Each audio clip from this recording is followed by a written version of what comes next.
এই প্লেয়ারটির কাছে আছে দুটি হার্ট এবং তার সামনে আছে দুটি রাস্তা। তাকে যে কোনো একটি রাস্তা চুজ করতে হবে এবং চলে যেতে হবে ওই ডায়মন্ডে ভরা ব্যাগগুলোর কাছে। তার কাছে যেহেতু দুইটি লাইফ আছে তাই সে একবার হেরে গেল, পরের বার চেষ্টা করতে পারবে। কিন্তু সে যদি একটি হার্ট নিয়ে ম্যাচটি কমপ্লিট করে তাহলে সে পেয়ে যাবে 500 ডায়মন্ড, আর যদি দুইটা হার্ট নিয়ে কমপ্লিট করতে পারে তাহলে পেয়ে যাবে 1000 ডায়মন্ড। যদি সে দুইটা হার্টই হারিয়ে ফেলে এবং মিশন কমপ্লিট করতে না পারে তাহলে সে সরাসরি এলিমিনেট হয়ে যাবে এবং সে কোনো ডায়মন্ডই পাবে না। আমি স্টার্ট বলার সাথে সাথে ম্যাচটি শুরু হয়ে যাবে। 1 2 3 স্টার্ট, শুরু করো। ও সে 1 নাম্বার রাস্তাটি বেছে নিয়েছে যেটা রোবটে ভরা রাস্তা, এন্ড রোবটগুলো তাকে ড্যামেজ দিয়ে দিচ্ছে, তার লাইফ আর নেই বলতে গেলে। ও রোবটগুলো তাকে মেরে দিয়েছে কিন্তু সেও রোবটগুলোকে ফাটিয়ে দিয়েছে, তার একটা লাইফ শেষ।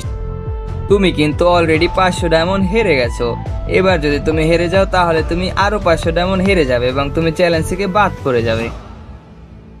এবার সে দ্বিতীয় রাস্তাটি বেছে নিয়েছে, দেখা যাক কি করে। সে খুবই কনফিডেন্সের সাথে এগিয়ে যাচ্ছে কিন্তু না, বারবার তাকে ফ্রাই প্যান ধাক্কা দিয়ে ফেলে দিচ্ছে। সে প্রত্যেকবারই পড়ে যাচ্ছে কিন্তু সে এগিয়ে যাচ্ছে। দেখা যাক সে কি জিততে পারবে 500 ডায়মন্ড। ও সে এসে পড়েছে এবং তার ডায়মন্ড সে জিতে নিয়েছে। আজকে মতো সে 500 ডায়মন্ড জিততে পেরেছে। তোমরাও যদি এভাবে ভিডিওতে সে ডায়মন্ড জিততে চাও তাহলে কমেন্ট বক্সে তোমাদের ইউআইডি দিয়ে যাও।